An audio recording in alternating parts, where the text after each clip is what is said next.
anderen Fakultäten, aber dennoch, es ist eine sehr gut besuchte Veranstaltung. Und es ist vor allem immer eine Veranstaltung, also da ich ja bei vielen solchen Veranstaltungen, um nicht zu sagen bei allen, dabei bin, ich finde, man lernt sehr viel, man sieht sehr viel, ja, gerade für jemanden, der wie schon ich zu den länger hier Anwesenden gehört.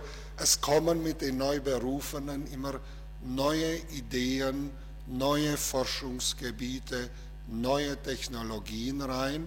Und heute werden wir ganz besonders etwas über neue Technologien hören, nämlich die Halbleiter ganz, ganz, ganz weit oben oder bei ganz, ganz kleinen Wellenlängen im Millimeterwellenbereich. Ja.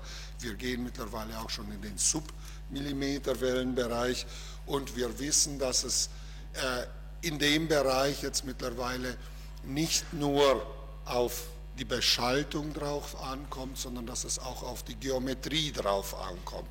Dass es da eben nicht mehr egal ist, ob ich einen Widerstand 2 Millimeter weiter links oder weiter rechts platziere. Ja.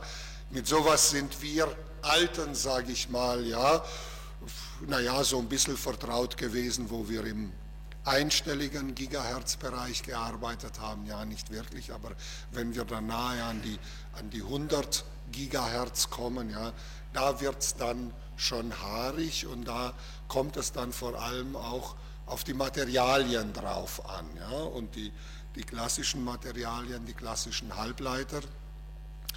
Das war teuer und wir werden es heute erfahren, dass es sich auch in Richtung Low-Cost entwickeln kann, sodass diese Technologien dann auch in den Massenmarkt hineinwandern können und damit für viele verfügbar werden. Und wir haben ja, ganz kleine, viele kleine elektronische Helferlein, die wir täglich mit uns rumtragen, ja, und die eben nur auf Basis dieser Technologien verfügbar, günstig für die Allgemeinheit zu haben sind. Ja, und es ist schon beeindruckend, wir reden jetzt nicht mehr über Generationen, wir reden nur noch über halbe Generationen, wenn ich daran denke, als ich studiert habe, ja, 1990 bin ich fertig geworden, da ist das GSM-Netz gerade mal eingeführt worden und da hat man tatsächlich, nicht mit dem GSM-Netz, aber in den 80er Jahren während des Studiums die Koffer mit dem Mobiltelefon noch nachgetragen, die so große, so schwere Koffer. Ja, und in den 70er Jahren haben sie noch einen halben Autokofferraum gefüllt. Ja. So wandelt sich die Zeit und das ist ja auch schön und gut, weil wir, alle, die wir hier sitzen und vor allem natürlich die Studierenden, die jetzt ins Berufsleben dann starten werden, mittendrin sind in dieser Veränderung und eben dazu beitragen.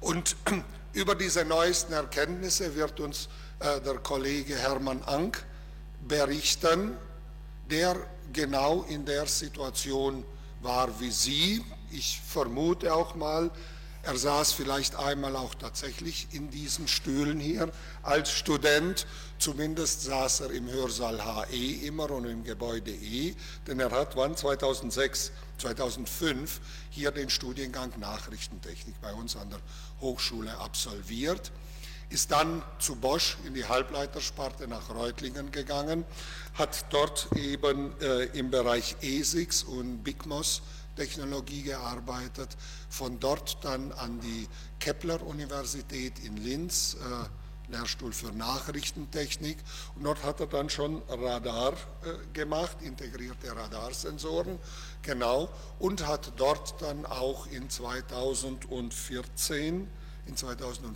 promoviert. Von Linz ging er dann nach Frankfurt-Oder ans IHP und war dort eben Gruppenleiter gewesen für genau die Dinge, die er uns heute präsentieren wird. Und jetzt nach 15 Jahren praktisch, nachdem er von der Hochschule weg ist, ist er wieder an der Hochschule hier angekommen und wird uns dann heute über all seine Erkenntnisse der letzten berichten. Bitte sehr. Okay.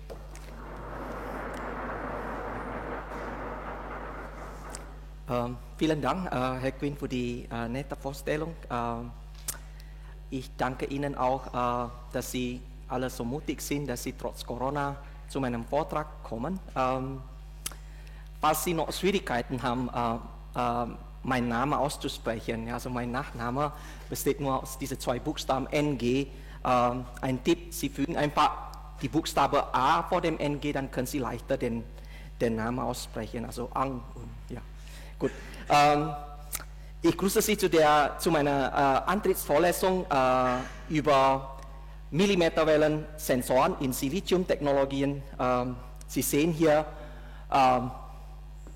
auf dieser Seite ein Foto von einem unseres Millimeterwellen-Sensors, so in der Größenordnung von 25 Quadratmillimeter. Es ist ein vollständiger Radarsensor, extrem miniaturisiert, hat dennoch alle Funktionen eines Radargeräts. Ja.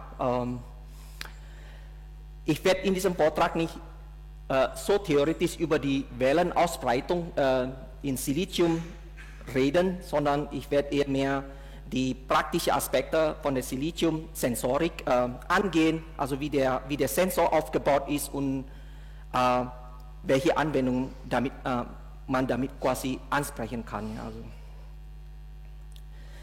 kurz zum Inhalt meines Vortrages. Zur Einleitung werde ich ein bisschen was über die Anwendungsfelder von Mikrochips erzählen.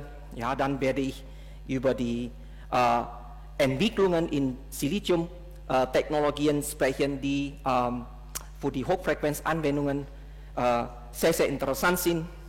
Dann werde ich direkt ein Beispiel zeigen, also ein integrierter Millimeterwellensensor. Und dann danach möchte ich ein bisschen erzählen, was wir in der Lehre und Forschung an der Hochschule Karlsruhe zum Thema integrierte Schaltungstechnik unternehmen und zum Schluss dann eine kurze Zusammenfassung und Ausblick. Ja, die derzeit herrschende Halbleiterkrise teilt uns mit, wie unsere Wirtschaft und unser Leben vom Halbleiter so abhängig geworden sind. Ja. Spätestens jetzt in dieser Halbleiterkrise erfahren die meisten von uns, ja, also wo überall die Halbleiterchips stecken. Der Tagesschau und NTV haben uns berichtet über die Chipknappheit in der Autoindustrie, dass die Autos ohne diese Halbleiter erst gar nicht gebaut werden können. Die Chipmangel trifft natürlich auch viele andere Branchen, von Computer, Handys, Autos bis zu Haushaltsgeräten. Ja, also die Firma Apple vor kurzem musste auch die iPhone- und iPad-Produktion drosseln, weil einfach die Chips fehlen. Ja, und die Frankfurter Allgemeine Zeitung sagte uns sogar, wir sollen jeden Morgen unsere Spülmaschine streicheln. Ja. Bloß jetzt nicht kaputt gehen, also sonst müssen wir für sehr lange Zeit ohne dieses Haushaltsgerät leben. Die Spülmaschine, die Haushaltsgeräte sind im Moment nicht wirklich in großer Zahl da und nicht wirklich lieferbar. Ja? Diese ganze Chipkrise gibt uns auch eine gute Information, ja, dass die meisten Halbleiterchips eigentlich nicht wirklich hier entwickelt und produziert sind. Ja? Das sollte uns dann jetzt klar sein, dass die meisten Chips wirklich woanders produziert und entwickelt sind, ja? Also in Fernost und in USA. Chips oder Microchips ist ein anderes Wort für die integrierte Schaltung oder auch bekannt als IC, also Integrated Circuit. Es ist im Prinzip ein elektronischer Schaltkreis, bestehend aus vielen Halbleiterkomponenten, hauptsächlich Transistoren, Dioden, aber auch die passive Komponente wie Widerstände, Kondensatoren, Induktoren, die alle gemeinsam auf einem Halbleitersubstrat implementiert sind. In praktisch allen modernen technische Geräte stecken eine oder mehrere dieser integrierte Schaltungen drin.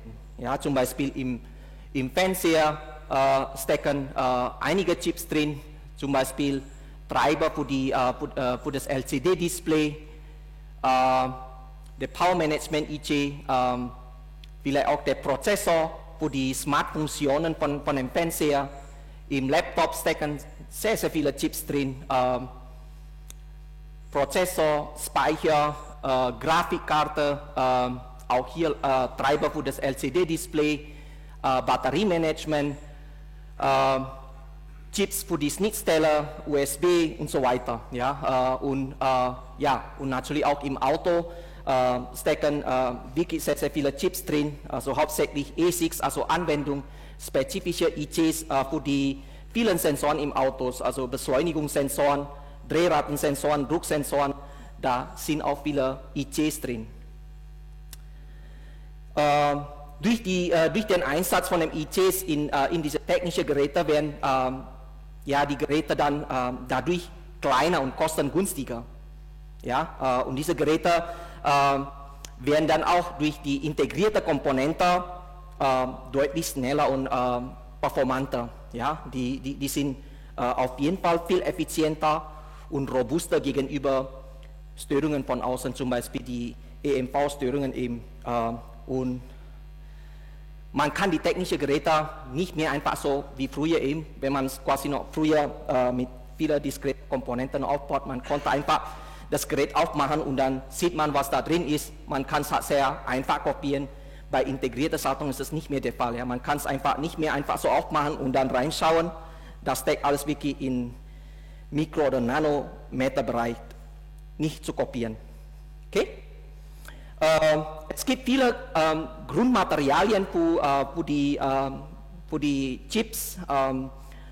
Heutzutage Silizium ist das am meisten eingesetzte Grundmaterial, nicht nur aus Kostengründen. Silizium ist sehr leicht zu verarbeiten und man kann sehr einfach ein Oxidschicht auf Silizium bilden. Ja, und das ist dann die Grundlage für die Felleffekt-Transistoren.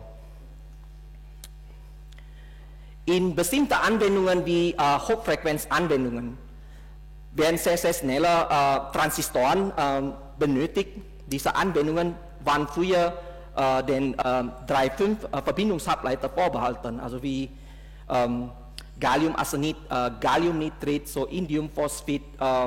Das sind Verbindungshalbleiter, die wirklich sehr, sehr kostspielig sind. Die ermöglichen natürlich eine sehr hohe Ladungsträgergeschwindigkeit, allerdings die erlauben nicht wirklich so eine hohe Integrationsdichte. Das heißt, auch hier in dem Fall die Ausbeute bei der Fertigung ist nicht besonders hoch. Deshalb ist die Integrationsdichte bei solchen Verbindungshalbleitern sehr, sehr gering und es gibt dann nur sehr wenig Anwendungsfelder von dieser 3,5 Halbleiter. Auf der anderen Seite Silizium. In der letzten Zeit gibt es sehr viele Fortschritte in Siliziumtechnologie, die dazu führen, dass die Transistoren geschrinkt werden, also die Kanallänge geht immer weiter runter und auf einmal werden dann die Transistoren sehr, sehr schnell. Ja? Und die Transistoren werden dann quasi für die Hochfrequenzanwendungen sehr, sehr interessant. Diese Erkenntnis hat wirklich ziemlich vieles geändert in der Halbleiterindustrie. Ja. Zum Beispiel die Firma Infineon hatte früher auch ein Halbleiterwerk für Galliumarsenid, für die 3,5 Halbleiter, nachdem dann quasi auch bewiesen wird, dass halt die Siliziumtechnologie auch für die Hochfrequenz, also für die Millimeterwellenanwendung einsetzbar ist, hat dann quasi Infineon komplett das 3,5 Halbleiter, zumindest hier in Deutschland, aufgegeben und setzt seitdem nur noch auf Siliziumtechnologie. Ja, also Silizium-Germanium, das ist auch das Siliziumtechnologie. Ja, zum Beispiel hier das Automotive-Radar, der Weltmarktführer ist ja auch die Firma Infineon, also die Chips und das ist alles auch in Siliziumtechnologie implementiert. Und der große Vorteil dabei ist dann auch, die Siliziumtechnologie wird ja schon sowieso eingesetzt für viele verschiedene Sachen, ja, wie digitale Schaltungen, Prozessoren. Und jetzt auf einmal kann man diese Technologie nicht nur für die digitale Schaltung verwenden, sondern man kann es auch für analoge Frontends verwenden, also quasi für die Hochfrequenzschaltungen verwenden. Das heißt, man kann quasi beide Schaltungen, Analog- und Digitalschaltungen, auf einem gemeinsamen Chip runterbringen. Und das ist natürlich ein sehr, sehr großer Vorteil. Man kann sehr, sehr viele Funktionen implementieren. Da gibt es gar keine Interconnects mehr zwischen verschiedenen Chips, alles in einem Chip. Ja? Und das, der nächste Vorteil ist natürlich, man kann diese Radarsensoren sehr, sehr kostengünstig implementieren. Ja? Und das ist dann natürlich eine ganz große Sache, weil dann kann jeder so ein Radarsensor im Auto haben und ist trotzdem kostengünstig zu haben. Ja. Also in Router zum Beispiel stecken auch mittlerweile sehr, sehr viele Silizium-Chips drin und dadurch werden ja Router sehr, sehr günstig und in jedem Haushalt gibt es so einen Router im Moment. Ja. Also auch im Handys stecken natürlich auch sehr, sehr viele Silizium-Chips drin. Jeder kann jetzt heutzutage ein Handy leisten und das ist natürlich nur der Fall, weil Silizium-Technologien eingesetzt wird. Ja, und, das Interesse an Millimeterwellen Frequenzband ist in den letzten Jahren sehr stark gestiegen. Wie Sie wissen, die Belegung der Spektren wird ja sehr streng reguliert. Man kann nicht einfach bei jeder beliebigen Frequenz funken, weil die Frequenz vermutlich doch reserviert ist. Und Sie wissen, dass Signale gleicher Frequenzen, die können sich halt gegenseitig stören. Der untere Frequenzbereich, ja, der ist ziemlich voll. Ja, wir haben reservierte Spektren für die Rundfunk, also verschiedene Radios, AM, FM-Radios, die digitale Fernseher. Wir haben reservierte Spektren für die Navigation, für die, für die Wetter, für die Weltraumforschung, Astronomie, Satellitenkommunikation und dann auch noch die Mobilfunkkommunikation unter 10 GHz Bereich. Da gibt es auch sehr, sehr viele Anwendungen in diesem Bereich. Also der untere Frequenzbereich ist einfach voll. Ja? Auf der anderen Seite, im höheren Frequenzbereich, da gibt es noch so viele Möglichkeiten. Ja? Und der höhere Frequenzbereich bietet auch eine unbegrenzte nutzbare Bandbreite, die für viele Anwendungen von großer Bedeutung ist. Ja. Also die Bandbreite zum Beispiel bei der Sensorik bedeutet mehr Auflösung, bei Datenkommunikation bedeutet die Bandbreite hohe Datenrate möglich oder viele Teilnehmer können gleichzeitig telefonieren oder die Handys benutzen. Okay? Ja, also der höhere Frequenzbereich, vor allem der Millimeterwellenfrequenzbereich, ja, das ist nach Definition, das ist der Frequenzbereich zwischen 30 GHz und 300 GHz. Dieser Frequenzbereich dann entspricht einer Wellenlänge von 10 mm bis 1 mm. Daher kommt der Name Millimeterwellenfrequenzbereich.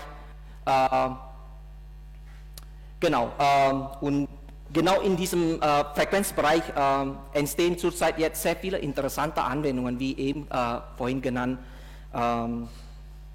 Radarsensoren, auch im Bereich Home Entertainment gibt es sehr viele Bewegungen, dass man halt bei 60 GHz die Kommunikationsmacht quasi im Zuhause, also Home Entertainment, Breitbandkommunikation, 5. Generation. Sie wissen, das werde ich auch nochmal mehr drüber erzählen, Automotive Radar zwischen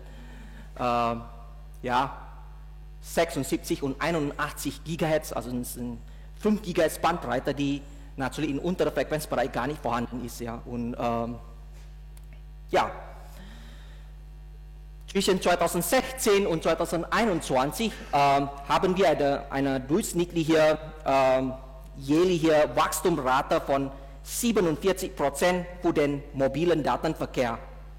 Ja. Und 80% davon von diesem Datenverkehr geht über Handys. Ja, wenn wir das halt hier die Kurve hier anschaut und schauen dann quasi in den nächsten Jahren, dann wird es halt quasi wirklich die Menge von Daten, die quasi in der Luft unterwegs sind, wird dann quasi explodieren. Ja. Und auf der anderen Seite haben wir auch hier eine Wachstumsrate von 23% bei den neu angemeldeten Geräten mit Datenverbindung. Ja. Um diese Wachstumsrate zu bewältigen, ja, muss irgendwie die Mobilfunk auf diese Millimeterwellenfrequenzband erweitert werden. Ja, weil dann hat man mehr Bandbreite und das ist auch die wichtigste Strategie bei der Mobilfunk der 5. Generation. Die Bandbreite muss vorhanden sein und deshalb geht man dann quasi auf diese Millimeterwellenfrequenzband. Ja. Also theoretisch ist diese neue oder geplante Frequenzband für die 5G, das sind 26, 28 GHz, das ist eigentlich liegt tiefer als der Frequenzbereich 30 GHz, aber man spricht trotzdem von Millimeterwellen.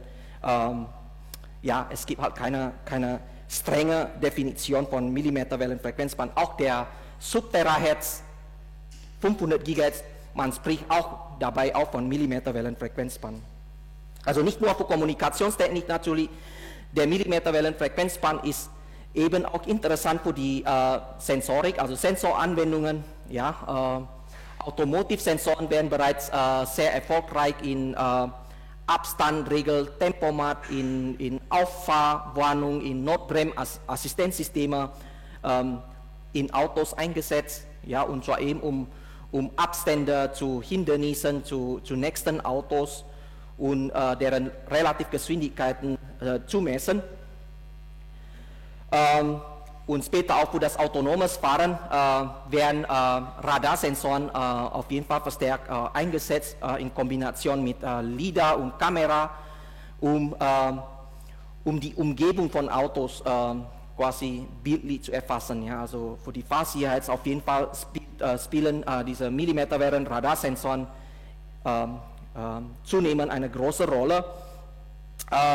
Und gerade für diese Millimeterwellen-Sensorik-Anwendung, der Millimeterwellen-Frequenzband bietet noch eine zusätzliche Features, und zwar mit steigender Frequenz sinkt ja natürlich die Wellenlänge und dadurch kann man dann auch viele Komponenten shrinken, ja, also quasi miniaturisieren, zum Beispiel die Antenne, die passive Komponente, die Induktoren kann man halt viel kleiner machen. Sie werden es sehen, die Antenne kann man heutzutage in der Millimeterwellenfrequenzband sogar im Chip mit integrieren, weil es halt eben sehr, sehr klein ist. Und dann kann man dann so tolle Sachen machen wie Millimeterwellensensor, der tragbar ist, ja, dass man das halt quasi mitnehmen kann und zum Beispiel hier, das ist eine sehr interessante Anwendung, ein Millimeterwellensensor, den man im Flughafen als Gepäckscanner einsetzen kann, auch für die Sicherheit im Flughafen. Da kann man dann quasi auch die Leute einfach so scannen, um zu schauen, ob der was Verbotenes mitbringt. Das ist was Cooles. Wir kommen nochmal später auf die konkrete Anwendung. Zunächst schauen wir uns über die Fortschritte in Silizium-Technologien, die genau diese ganzen Entwicklungen ermöglichen. Ja. Silizium ist das zweithäufigste chemische Element auf der Erde, und zwar nach Sauerstoff. Sand zum Beispiel, besteht vorwiegend aus Siliziumdioxid. Das Material ist sehr kostengünstig und sehr leicht zu verarbeiten. Deshalb dann halt quasi dieser Hit dabei.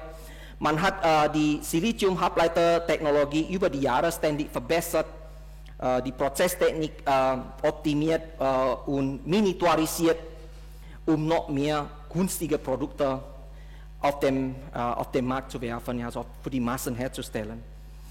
Ja, kann ein Halbleiterwerk die performanteste Technologie mit den kleinsten Transistorstrukturen, höchste Integrationsdichte und niedrigste Kosten anbieten, so kommen natürlich die Kunden zu diesem Halbleiterwerk. Also es gibt dann ein sehr, kann man sagen, eine gesunde Konkurrenz zwischen den Halbleiterwerken und die dann dazu führt, dass die Technologie ständig verbessert wird. Man will Geld verdienen, man optimiert die Halbleitertechnologien, dann kommen die Kunden zu diesen Halbleiterwerken. Dann so geht das dann so schnell, innerhalb ein paar Jahrzehnte hat man quasi eine Entwicklung. Früher war es in den 70er, 80er Jahren, da war noch die Transistorstruktur größer in dem Mikrometerbereich. Ja. Damals sprach man dann auch tatsächlich korrekterweise richtig von Mikroelektronik.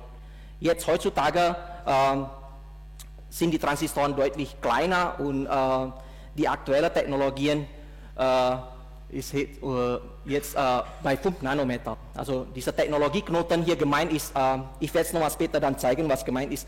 Das ist die minimalste Kanallänge, die fehlerfrei produziert werden kann. Ja. Und das ist, Sie sehen hier quasi eine Tabelle, das ist nicht wirklich komplette Tabelle, natürlich von den Technologieknoten mit den Halbleiterwerken von 180 Nanometer bis 5 Nanometer.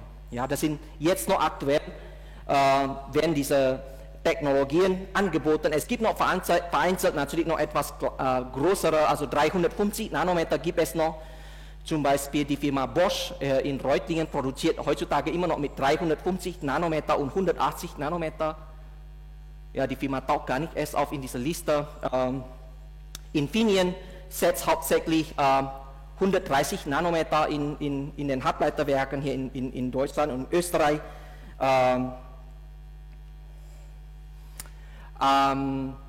Genau, ansonsten gibt es noch hier in Europa, außer Infineon und Bosch, gibt es noch die Firma X-FAB. Wahrscheinlich sagt Ihnen nicht diese Firma, das ist auch eigentlich eine sehr, sehr große Firma in Ostdeutschland mit dem Halbleiterwerken in Erfurt und in Dresden mittlerweile, also die neue in Dresden. X-FAB produziert eben mit dem 180 Nanometer.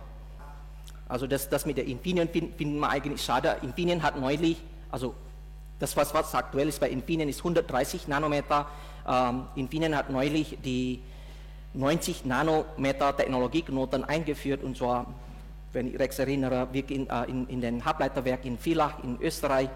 Und da waren viele Industriebeobachter zu dem Zeitpunkt wirklich sehr enttäuscht, ja, also dass die Firma Infineon nicht den Sprung auf noch viel kleinere Technologieknoten gewagt hat. Ne? Wirklich schade. Also das ST, zum Beispiel ST Microelectronics in Frankreich hat genau diesen Schritt gewagt, ne? Von 130 Nanometer bei der Zusammenarbeit mit Infineon in ein EU-Projekt haben sie dann auch geschafft auf die 55 Nanometer und danach dann auf die 28 Nanometer Technologie. Ja, irgendwie habe ich dann doch hier, das ST Microelectronics, da werde ich dann noch ein bisschen was dazu erzählen, weil wir haben es jetzt mittlerweile ein NDA mit der Firma. Ansonsten, also bei großen Technologieknoten, da spielen noch viele Halbleiterwerke mit, bei Technologien, die kleiner sind als 28 Nanometer, da gibt es dann nur noch weniger Halbleiterwerke, die genau solche Silizium-Chips herstellen. Ja, also bis 14 Nanometer, da gibt es noch die Firma SMIC, das ist eine chinesische Halbleiterhersteller, die spielen nur noch bis 14 Nanometer. Ansonsten bei 7 Nanometer und 5 Nanometer, da gibt es nur noch zwei Spieler. Ja, also einmal die Firma TSMC, das ist die größte Foundry dann überhaupt in Taiwan, und Samsung. Ja. Viele Designhäuser wie Apple, AMD, Nvidia, die lassen immer ihre Chips bei TSMC in Taiwan fertigen. Also das heißt dann, die Chips in ihrer iPad und iPhone sind meistens eigentlich alle aus Taiwan. Man hat über die Jahre sehr viele Erfahrungen mit dem Silizium gemacht und die Prozesstechnik so weit optimiert, die Fertigung Ausbeute ist heutzutage nahezu 100%, also wirklich fehlerfrei, wenn man quasi auch die Chips am Rande von Siliziumscheibe einfach nicht mit berücksichtigen, dann ist die Fertigung Ausbeute ist heutzutage fast 100%.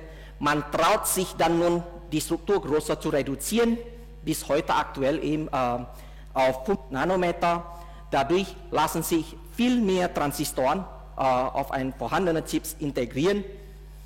Der Gordon Moore, sagt Ihnen vielleicht dieser Name, das ist ein Mitbegründer von der Firma Intel, der hat mal prophezeit, dass die Anzahl der integrierbaren Transistoren alle 2 Jahre sich verdoppelt. Ja? Und wie Sie sehen, diese Prophezeiung hat sich irgendwie bis jetzt bestätigt. Ja? Also, dass es immer mehr Transistoren auf einem Chip integriert werden können. Das ist natürlich nur möglich, weil eben die Strukturgröße von den Transistoren geschränkt werden. Die Miniaturisierung von den Transistoren hat natürlich auch noch einen positiven Nebeneffekt. Ja? Das ist das, was uns dann wirklich interessiert. Die Transistoren werden dadurch schneller, durch die Miniaturisierung. Ja? Und zwar die Schaltgeschwindigkeit werden halt schneller. Die Transitfrequenz ist aktuell auf mehrere 100 GHz gestiegen. Und das ist, wie gesagt, dann macht das dann für die Hochfrequenzanwendung sehr, sehr interessant. Ja? Schauen wir mal kurz zu den Theorien. Meist haben Sie ja schon in der Elektronikvorlesung gehört. Silizium ist bestens eben geeignet für die Realisierung von aller möglichen elektronischen Komponenten. Ja? Also unter anderem die Felleffekt-Transistoren und natürlich auch die Bipolartransistoren, aber auch eben die passive Komponente. Wobei die komplementären Felleffekt-Transistoren oder CMOS genannt, CMOS-Transistoren, die dominieren bei den meisten integrierten Schaltungen heutzutage. Ja. Sie sehen hier oben rechts eine Siliziumscheibe, ein sogenannter Wafer mit einem Durchmesser von typisch 300 mm, also 30 cm, 12 Zoll und eine Dicke von typischerweise 1 mm. Das ist eine Siliziumscheibe. Schaut man quasi von der Seite, dann sieht man so etwas Ähnliches wie dieser Querschnitt, ja, also Querschnitt mit 1 mm dick. Das Silizium, das intrinsische Silizium hat eine sehr, sehr kleine Dichte an frei beweglicher Ladungsträgerdichte, das wissen Sie. Damit dieses Silizium interessant ist für die elektronische Schaltung, wird halt das Silizium etwas verunreinigt, ja, zum Beispiel mit Bohratomen. Also das Substrat, das Siliziumsubstrat ist typischerweise leicht p-dotiert. Ja? In dieser p-dotierten Substrat werden dann nun 2 n-dotierte Gebiete durch Ionenimplantation implementiert. Also die 2 n-dotierten Gebiete sind dann halt die Source und Drain. Über dem Silizium wird eine Oxidschicht gebildet und dann über dem Oxidschicht wird die Gate-Elektrode platziert. Ja? Und da haben wir dann hier quasi diese NMOS-Transistor. Ja? Bei PMOS-Transistor wird noch zusätzlich ein großflächige N-dotiertes Gebiet, also N-Wanner, implementiert und dann in diese N-Wanner oder diese lokale Substrat werden dann nun die P-dotierte Gebiet für die Drain und Source implementiert. Das ist dann quasi der PMOS-Transistor. Alle Transistoren können gleichzeitig quasi in einem Siliziumchip implementiert werden. Wenn man quasi diese Transistor in 3D-Abbildung sieht, so sieht dann quasi das halt in 3D. Wir haben hier Source-Gebiet, Drain-Gebiet und je nach Gate-Potential kann hier zwischen Source und Drain, ja, hier im Substrat ein Stromkanal gebildet werden. Ja, hier ist dann quasi die Struktur, die Länge, also das heißt dann quasi der Abstand zwischen Source und Drain und die Breite von dieser Gate-Elektrode, also quasi von diesem Stromkanal, da hat man quasi hier nochmal die Breite dazu. Für die Hochfrequenz, sagen wir mal kurz. Ja, was wirklich interessant für uns ist es dann natürlich zu wissen, wir wollen Ladungsträger bewegen, transportieren und zwar von Source zu Drain. Ja? Je nach Gate-Spannung kann man das dann tatsächlich machen, man kann hier quasi einen Stromkanal bilden. Für die Hochfrequenzanwendung ist es von Vorteil, wenn diese Kanallänge kleiner wird, ja? Weil dann können die Elektronen ziemlich mit weniger Zeitverlust quasi von Source zu Drain transportiert werden. Die Transitzeit oder die Transportzeit wird desto kleiner die Kanallänge ist. Das ist natürlich klar. Ja, das ist eine sehr, sehr einfache Physik. Ein Nebeneffekt natürlich auch, wenn die Kanallänge kleiner wird, dann ist die Gate-Kapazität natürlich auch kleiner. Ja, also der Kapazitätsbelag wird natürlich kleiner, je kleiner die Gate-Elektrode ist. Also die Idee ist klar. Wir wollen für die Hochfrequenzanwendung die Transistoren shrinken. Das bringt was und das machen die auch. Das machen die Halbleiterwerke auch. Man hat über die Jahre, wie gesagt, die Prozesstechnik ständig verbessert. Man versteht nun, welche Dosierung von Dotierungen, welche Gase, in welcher Menge, bei welcher Temperatur das beste Ergebnis bei der Fertigung liefert. Ja, also wie gesagt, Ausbeute fast 100%. Man traut sich dann nun, die Transistoren zu shrinken. Ja? Die Schwankungen bei den Prozessparametern wie die Schwellspannung eben ist auch wirklich jetzt mittlerweile ziemlich klein. Ja? Also kann man die Transistoren shrinken. Und die Lithografie unterstützt natürlich auch diesen Schritt mit immer besserer Optik und Lasertechnik. Shrinkt man nun ein Transistor, ja, das heißt dann hier shrink bedeutet dann quasi in der Länge und der Breite von dem Stromkanal, dann benötigt natürlich der Transistor eine kleinere Chipfläche. Oder bei vorhandener Chipfläche kann man dann durch das geschrinkte Transistoren mehr Transistoren integrieren. Das heißt, man kann dann immer mehr Funktionen implementieren auf dem Chip. Durch das Shrinken hat man auch noch einen zusätzlichen Effekt. Die Schwellspannung die Schwellspannung geht runter von den Transistoren. Die Schwellspannung ist da, wo der Transistor dann anfängt Strom zu leiten. Aber dann auch die Spannungsfestigkeit von den Transistoren, die gehen auch runter. Das heißt, hier in diesem Fall, man muss die geschränkten Transistoren mit deutlich kleinerer Versorgungsspannung versorgen. Ja, das heißt, man muss mit kleinerer Versorgungsspannung arbeiten. Der Leistungsverbrauch, der statische Leistungsverbrauch sinkt natürlich. Ja, also das ist auch klar. Als Nebeneffekt, wie gesagt, eben die Transitzeit für die Ladungsträgerbewegung von Source zu drehen, ist dann halt kürzer, wenn die Kanallänge nun eben kleiner wird. Ja, und so hat man dann quasi auf diese konventionelle Art und Weise immer den Transistor weiter geschränkt. Je mehr man quasi die Prozesstechnik so beherrscht hat, desto mehr traut man sich, man schrinkt weiter. Dabei sollte natürlich der Proportionalitätsfaktor K von den Transistoren ungefähr immer gleich bleiben. Das heißt, das W zu L ungefähr gleich lassen. Und dann irgendwann kommt man dann nun zu einem Punkt, dass dieses Shrinken dann nicht mehr weitergeht. Ja? Weil irgendwann, wenn halt der Transistor so weit weiter runtergeschränkt ist und die Kanallänge viel zu klein ist, dann gibt es nämlich ein Problem mit Leckstrom. Ja? Sie wissen, das habe ich vorhin gesagt, das Substrat ist ein leicht p-dotiertes Substrat, also Silizium. Und wenn die Kanallänge nun sehr klein wird, dann ist der Leckstrom nun dominant, viel zu dominant, und der Transistor lässt sich nicht mehr sauber ein- und ausschalten. Man kann den Transistor eigentlich kaum noch ausschalten. Es fließt immer ein bisschen Leckstrom zwischen Source und Drain, obwohl am Gate keine Spannung anliegt. Um das Weiterschränken der Transistor nun zu ermöglichen, haben die Halbleiterwerke natürlich mehrere neuartige Prozesstechniken ausgedacht. Die wissen, dass ab Kanallänge kleiner als 28 Nanometer beginnt der Leckstrom zu dominant zu sein. Ja. Der kurze Weg im Substrat zwischen Source und Drain stellt noch kaum eine Barriere für die frei bewegliche Ladungsträger im Source und Drain. Ja, deshalb hier immer ein kleiner Leckstrom fließt. Aber eigentlich hauptsächlich ist das Problem die Dicke oder die Tiefe von dieser Source- und Drain-Gebiete stellen hier wirklich ein massives Problem. Ja.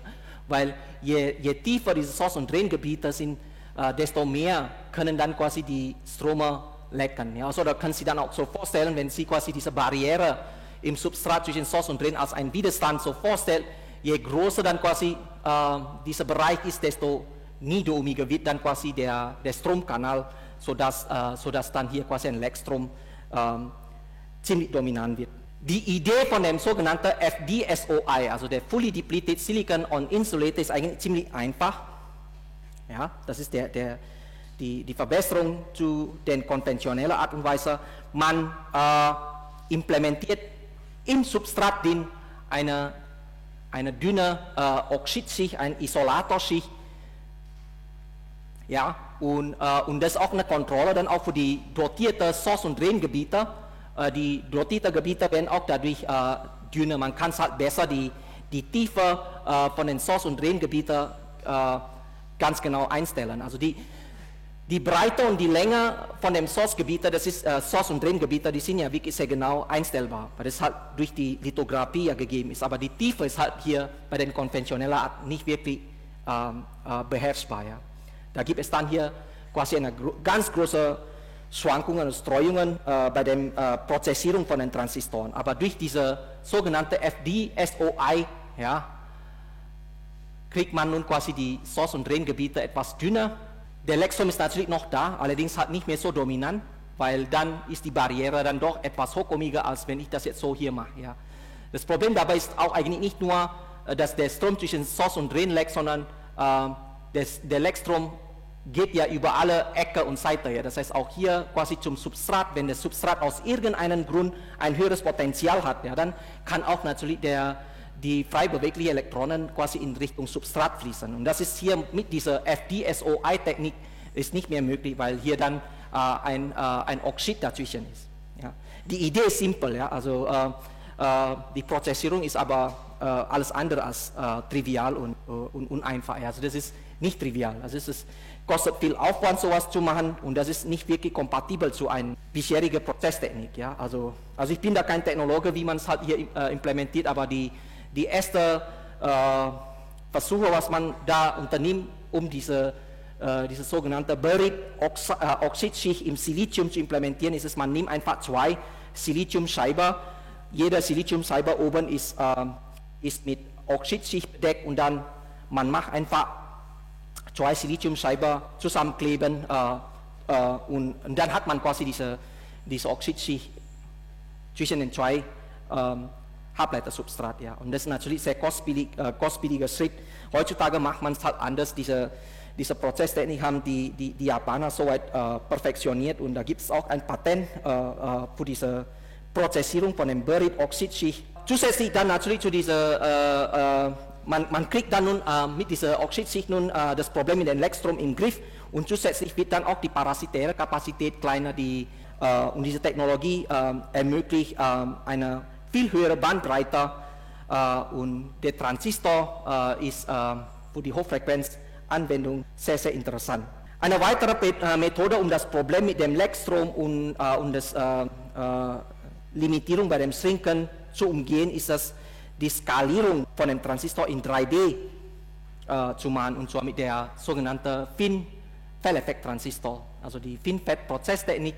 Bei der klassischen Planartechnik werden ja die Source- und Draingebiete direkt im Substrat implementiert. Ja, die Gate-Elektrode liegt dann quasi hier über dem Source- und Draingebiete. Das ist halt hier nicht, der Maßstab ist nicht wirklich maßstabgetreu, das ist ein bisschen übertrieben gezeichnet, aber das Gate liegt über dem Silizium. Bei FIN-Felleffekt-Transistor werden hier noch zusätzliche Schritte, Prozessschritte gemacht, und zwar werden durch Etchen die Source- und Draingebiete in die Höhe wie eine Fine hergestellt. Also das heißt hier, das Silizium drumherum sozusagen wird einfach weggeetcht, sodass das Gate ummantelt nun quasi der Stromkanal von alle 3 Seiten. Also einmal in die Höhe, einmal in die Breite und einmal nochmal auf der Rückseite nochmal in die Höhe. Das heißt, man kriegt quasi eine größere Oberfläche zwischen Gate und Kanal. Ja? Mit dem Gate steuern wir den Stromkanal, damit ermöglichen wir mit dieser FinFET-Technologie eine bessere Ansteuerung von dem Stromkanal, von dem elektrischen Feld im Stromkanal. Der Strom lässt sich dann nun im Stromkanal besser ein- und ausschalten. Okay? Das eigentliche Problem mit dem Leckstrom kriegt man natürlich so auch nicht wirklich im Griff. Das heißt, so jetzt muss man hier aufpassen, die Kanallänge sollte man aber trotzdem nicht wirklich sehr, sehr gering machen. Also 5 Nanometer ist es halt hier nicht. Ja? Letztendlich wird halt die Skalierung nur anders gemacht. Aber was wirklich bei dieser FinFET-Technologie hier ermöglicht wird, ist es, der Kontaktfläche zum Substrat, zu dem globalen Substrat, Das Substrat wird ja quasi bei den allen Transistoren geteilt. Dieser Kontakt von dem Stromkanal zum Substrat ist nun geringer, weil Teil von diesem Substrat wird ja weggeedged. Das heißt, der Leckstrom wird dann dadurch geringer. Ja, und auch die parasitären Kapazitäten werden dann halt kleiner, und dieser FinFET-Prozessor ist natürlich auch sehr geeignet für die Hochfrequenzanwendung. Ja, beim konventionellen Planar CMOS bedeutet ja diese Technologieknoten gleichzeitig die minimalste Kanallänge. Bei FinFET ist diese Technologieknoten eigentlich nur noch ein Marketingwort. Ja? Das hat mit der eigentlichen Größe von dem Transistor nicht mehr zu tun. Ja? Bei FinFET,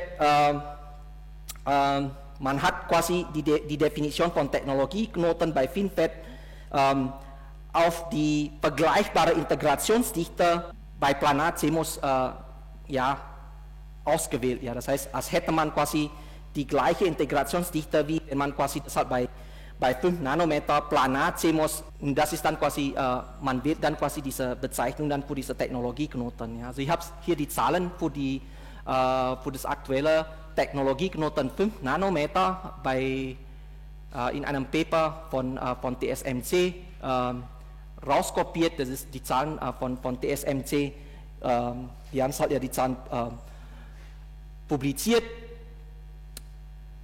Die Gatlänge ist nicht wirklich 5 Nanometer, auch der Technologieknoten heißt 5 Nanometer, die Gatlänge ist in Wirklichkeit 18 Nanometer. Ja. Die Finbreite, das ist halt hier die Breite in dieser Seite, ist 7 Nanometer. Ja, und man gewinnt dann auch nochmal zusätzlich hier durch die Höhe von dieser Fin, und die Breite, die eigentliche Kanalbreite, muss man dann halt hier jetzt ein bisschen aufpassen, dass es dann nicht diese Breite gemeint, sondern man muss dann auch nochmal zusätzlich die Finhöhe mit berücksichtigen. Also die Kanalbreite, die Kanallänge ist nach wie vor der Abstand von Source zu Drain, die Kanalbreite ist nun hier die Höhe, zweimal die Höhe plus die Breite von dieser Fin. Was man auch nochmal sieht bei den Zahlen, die TSMC publiziert hat, ist dann auch hier die Versorgungsspannung. Es steht da hier, die Versorgungsspannung sinkt nur noch auf 0,7 Volt. Da müssen Sie sich halt vorstellen, früher arbeiten wir mit 5 Volt, 3,3 Volt, jetzt sinkt nun die Versorgungsspannung von der Schaltung auf 0,7 Volt. Ja. Sie sehen hier die typische Stromspannung-Kennlinie bei 5 Nanometer. Hier sehen Sie die Swellspannung liegt nun wirklich sehr, sehr tief. Ja. Also der Strom fängt an, größer 0 zu werden. Wenn die Gate-Source-Spannung, also die Gate-Spannung, größer ist als 0,15 oder hier bis 0,25 Volt, das ist bei verschiedenen Kanallängen. Ja, also die Swellspannungen bei den Felleffekt-Transistoren sinken nun von früher ein paar Volt, jetzt nur noch 150 Millivolt bis 250 Millivolt, sodass man kann dann nun quasi mit kleinerer Versorgungsspannung arbeiten. Gehen wir mal zurück. So, wir haben es verstanden. Für die Hochfrequenzanwendung ist es, wenn der Transistor sehr schnell ist, oder wir haben es halt über die Transitzeit oder die Transportzeit zwischen der Ladungsträger von Source zu Drain geredet. Ja? Wenn Transitzeit wird kleiner, wenn der Weg kleiner ist. Ja? Das ist doch die Idee, ganz einfach. Also Transitzeit wird kleiner, wenn der Weg kleiner ist. Wenn wir nun den Weg oder die Strecke einfach gleich lassen und nicht die Transistor nicht sinken, kann man dann nun die Transitzeit trotzdem verkürzen. Also die Transportzeit von Source zu Drain. Einfache Physik. Weg, Zeit, und dann gibt es noch ein dritter großer, das stelle ich mir einfach eine dumme Frage, ist nun die Geschwindigkeit, mit dem der Transistor sich bewegt hier im Substrat, eine Konstante? Natürlich nicht, ja, also es ist keine Konstante, das ist halt die Driftgeschwindigkeit, ja. Lässt sich diese Driftgeschwindigkeit ändern, ohne, wie lässt sich dann quasi die Driftgeschwindigkeit dann ändern, damit dann nun die Transitzeit kleiner wird. Driftgeschwindigkeit ist direkt proportional zu der Dichte der Ladungsträger, also der frei bewegliche Ladungsträgerdichte ist direkt proportional zur Driftgeschwindigkeit. Man kann quasi bei dem gleichen Transistor größer die Transitzeit deutlich kürzer machen, indem man einfach nun mit der Prozesstechnik, also bei der Prozessierung einfach den Transistor optimiert. Also wie gesagt, die Anzahl der frei beweglichen Ladungsträger muss größer sein. Das kann man dann zum Beispiel bei den Dotierungen etwas kontrollieren. Wird das dann das gemacht überhaupt? Oder ist es dann eigentlich ein guter Weg, das zu machen? Aber die Idee ist ja sehr einfach. Ja? Also wir machen die Strecke nicht kürzer, damit die Transitzeit kleiner wird, sondern wir verändern quasi die Driftgeschwindigkeit von den Ladungsträgern quasi hier im Stromkanal, im Substrat zwischen Source und Drain. Indem wir einfach die Anzahl der Ladungsträger, die frei beweglichen Ladungsträger einfach vergrößert. Also die Dichte von den Ladungsträgern wird einfach erhöht. Aber ist das dann nun ein guter Weg? Das haben wir eigentlich nie sowas erfahren, also quasi in Verordnungen gibt es eigentlich sowas kaum. Aber die Idee ist ja eigentlich simpel. Es geht ja. Aber das macht man nie. Warum? Weil dann ist es ja das Problem wieder mit dem Leckstrom dominant. Ja. Also je größer die Dichte von der frei beweglichen Ladungsträger im Substrat ist, desto niederohmiger wird dann das Substrat und dann desto größer wird dann das Problem wieder mit dem Leckstrom, ja, zwischen den Source und Drain. Also macht man es eigentlich nicht wirklich. Ja, aber das ist halt kontraproduktiv. Aber was man macht, ist es, die gleiche Idee setzt man nicht bei dem Fehleffekt-Transistor ein, sondern man setzt es halt beim Bipolar-Transistor ein. Bipolar-Transistor ist eben auch, die Prozessierung ist direkt kompatibel zur Standard-CMOS-Technologie. Man braucht halt eben 1-2 extra Maske für die Bipolar-Transistor, mehr nicht, und man kann die gleichen Transistoren auch in gleiches Silizium-Substrat implementieren. Ja, die Idee ist simpel, man will den Stromkanal eben nicht etwa kürzer machen, sondern man will die Ladungsträgerbeweglichkeit erhöhen, indem man nicht wirklich das Silizium mit Bohr oder Phosphor verunreinigt, sondern man misst einfach zu dem Silizium eine kleine Menge an Germanium. Also Germanium und Silizium, beide sind halt im Periodensystem in Gruppe 4, das heißt, es sind genauso viele Valenzelektronen in äußerster Hülle. Aber bei Germanium ist eben die Bandlücke, also die Bandgap zwischen Valenzband und Leitungsband deutlich kürzer oder deutlich kleiner als bei Silizium, sodass es dann nun diese Mischung von Silizium und Germanium nun der richtige Weg geht. Ja, so. Sie sehen hier, das ist vielleicht nicht so deutlich, bei dem Bipolar-Transistor, da leckt dann natürlich immer, das ist ein vertikaler NPN-Transistor. Wir haben hier einen Kollektor, das ist nicht so deutlich zu sehen. Kollektor ist ein N-Gebiet, das ist ein N-Banner. Und dann hier dazwischen ist verbunden, das ist quasi das P-dotierte Basis. Und dann darüber ist der Emitter-Gebiet, das ist auch wieder ein N-dotiertes Gebiet. Ja? Das macht man dann so, dass zunächst das, was man wirklich machen soll, ist es, dass dieses Basisgebiet, der P-Gebiet, macht man sehr, sehr kurz, ja, also sehr, sehr klein. Und dann noch zusätzlich, man misst eine kleine Menge an Germanium, sodass nun auch die Ladungsträgerbeweglichkeit hier in Basis deutlich größer ist als die von rein Silizium.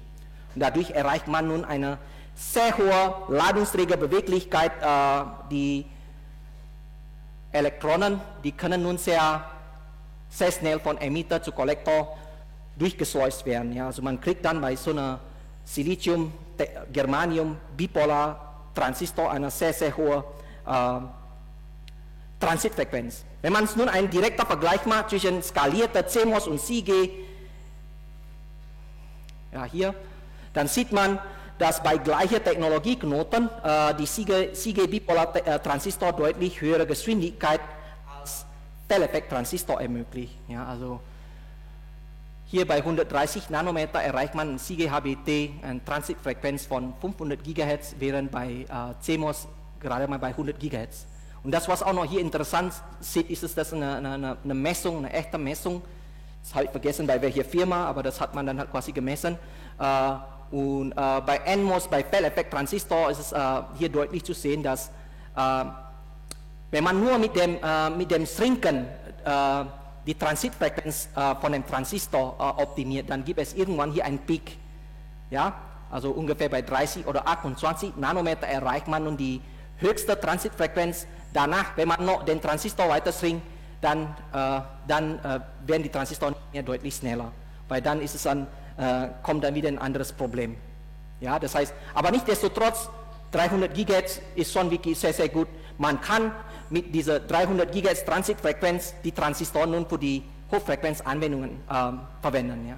Auf der anderen Seite hier bei dem HBT, da gibt es noch sehr viel Luft. Ja. Das ist etwas, was die Kollegen am IHP in Frankfurt oder nicht noch gemacht haben, auf Finanzierungsgrund eben. Am IHP bleiben die Forscher immer bei 130 Nanometer, weil eben das Geld für die neueste Lithografie einfach fehlt. Ja, aber durch dieses Rezept, durch die Prozesstechnik haben sie trotzdem die Transitfrequenz so weit erhöht. Ja. Hier gibt es noch sehr, sehr viel Luft. Man braucht nur eine passende Motivation dazu. Man braucht quasi die passende Anwendung dafür.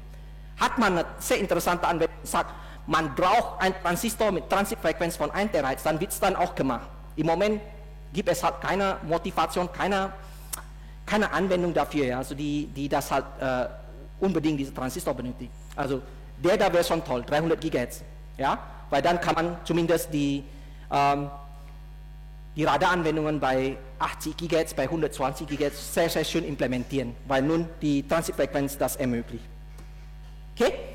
Schauen wir uns mal, wir haben es verstanden, die Silizium-Technologie ermöglichen auf jeden Fall die Realisierung von den Hochfrequenzschaltungen. Genau, schauen wir mal ein echtes Beispiel, Active Imaging. Da die Silizium-Technologien nun sehr hohe Betriebsfrequenz erlauben, können wir diese Technologien sehr kostengünstig für die Realisierung von Millimeterwellensensoren einsetzen. Ja? Diese Sensorarten arbeiten meistens immer mit elektromagnetischen Wellen, ja?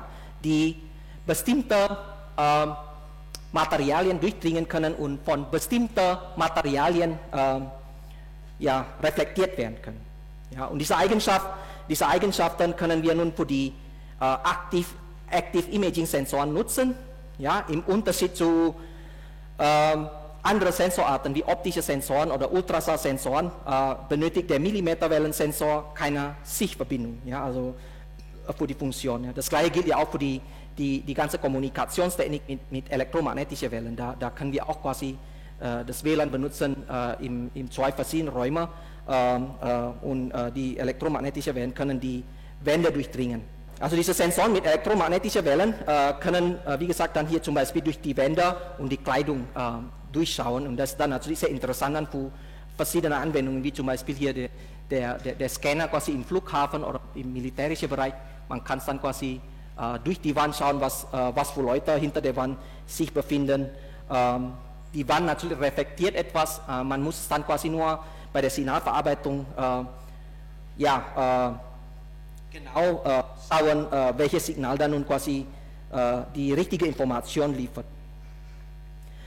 Wir sprechen nun vom Active Imaging, wenn ein Stimulus oder ein Anregungssignal benötigt wird, ja, die das Objekt beleuchtet oder bestrahlt. Ja. Im Fall von Millimeterwellensensoren geschieht diese Anregung mit elektromagnetischen Wellen. Ja. Grundsätzlich gibt es eigentlich 2 Funktionsprinzipien von Sensorarten, einmal Reflexionsmodus, einmal Transmission-Modus. Im Reflexionsmodus wird die Bildgebung von Objekten durch die Reflexion der Wellen von diesen Objekten erzeugt. Ja? Meistens will man nun über die Entfernung von diesen Objekten wissen, ja? wie weit dieses Objekt von dem Sensor liegt. Die Flugzeit der elektromagnetischen Wellen enthält quasi die Information, das was man dann quasi wissen will. Ja? Also man sendet quasi hier ein Signal, das Signal wird reflektiert und dann das Signal wird mit einer Verzögerung am Empfänger wieder empfangen. Ja? Man kann es quasi mit passender Methode diese Verzögerung ausmessen und die Verzögerung, diese Signalverzögerung gibt uns die Information über die Entfernung von dem Objekt. Ja, man kann zum Beispiel, als Beispiel hier, als Sendersignal kann man hier einfach ein Rauschen, ein rauschähnliches Signal wie ein Pseudo-Radarsequenz, also Pseudo-Zufallssequenzen verwenden. Diese Sequenzen wird halt am Empfänger verzögert. Die Kreuzkorrelation von diesen 2 Signalen gibt uns quasi eine Information über die Verzögerung. Also das kennen Sie von Signalverarbeitung, Kreuzkorrelation. Dafür benötigt man natürlich ein passende Sequenz mit einer sehr guten Autokorrelation-Eigenschaft. Ne? Also wie eben die Maximum-Length-Sequenz zum Beispiel oder die APA-Sequenz, das sind dann geeignete Sequenzen, die genau solche tolle Autokorrelation, perfekte Autokorrelation hat. Ja. Die elektromagnetischen Wellen bewegen sich ja hier in der Luft mit Lichtgeschwindigkeit. Hat man die Information über die Entfernung, nun kann man quasi einfach mit einer einfachen Physikgleichung die Entfernung von dem Objekt berechnen. Ja. Im Transmission Mode ist es meistens so, bin ich dann auch kein Experte, man lässt quasi die elektromagnetischen Wellen durch das Medium bestrahlt. Ja. Also die Wellen geht durch das Medium durch, das könnte zum Beispiel irgendwas Flüssiges sein oder eine Gase sein, die man nun quasi untersuchen will mit elektromagnetischen Wellen. Ja. Also auf einer Seite der Sender und auf der anderen Seite quasi der Empfänger, und je nach Material wird nun quasi die Welle entweder absorbiert oder reflektiert oder eben durchgelassen, und anhand dieser Frequenzgang kann man nun quasi das Material charakterisieren, ja, also welche Permittivität, welche Permeabilität dieses Material nun hat. Aber von Active Imaging heutzutage spricht man eigentlich immer nur noch von Reflexionsmodus, ja, also genau, also ich werde jetzt nicht so detailliert über die Radartechnik quasi sprechen. Heutzutage Standardtechnik ist, man setzt nicht mehr diese Pseudo-Zufallssequenzen ein als Stimulus, sondern man setzt nun die sogenannte FMCW-Radartechnik, also eine frequenzmodulierte Dauerstrich-Radartechnik. Die Idee ist eigentlich ziemlich simpel. Als Sendersignal nimmt man eine lineare Rampe, eine Frequenzrampe. Ja, Sie sehen hier quasi, wie die Frequenz von der Sendersignal aussieht. Das ist eine lineare Frequenzrampe. Ja, das Signal wird einfach als Sendersignal verwendet. Ja, wir wissen, wenn das Signal gesendet wird, wird von dem Objekt reflektiert und dann wieder mit einer Verzögerung am Empfänger wieder empfangen. Das heißt, die Frequenz am Empfänger ist genau wieder die Frequenzrampe, allerdings halt verzögert. Ja, das ist wieder die gleiche lineare Rampe mit einer steigenden linearen Steigung. Allerdings ist dann nun jetzt sehr einfach, wenn das Empfangssignal genau die gleiche Rampe hat, die gleiche Linearität hat, dann kann man nun quasi die Differenz von dieser Sender- und Empfangsfrequenzen kann man raus ermitteln durch den Einsatz von einem einfachen Mischer, also einer einfachen Down-Conversion-Mischer, kriegt man quasi die Differenz von der Senderfrequenz und Empfangsfrequenz, und diese Differenz bei der Frequenz ist direkt proportional zu der Entfernung, also zu der Verzögerung, die man wirklich messen will. Das hat den Vorteil, man kann hier sehr, sehr hohe Frequenzen benutzen bei der Senderfrequenz und Empfangsfrequenzen, typischerweise in 100 GHz Bereich, also Beispiel 120 GHz, aber die Differenz von der Frequenz liegt typischerweise wirklich sehr, sehr tief. Ja, also es ist fast DC, also 100 Kilohertz bis 1 Megahertz, mehr nicht. Ja, am Ausgang von dem Sensor kriegt man nur wirklich ein sehr, sehr Niederfrequenzsignal, allerdings diese Information kann man dann nun quasi benutzen, um die Entfernung von Signalen zu messen, also zu berechnen. Ja, also in diesem Fall reicht dann eine einfache FFT, also Fast-Fourier-Transformation, reicht vollkommen aus für die Signalverarbeitung, um die Entfernung von dem reflektierten Objekt zu berechnen.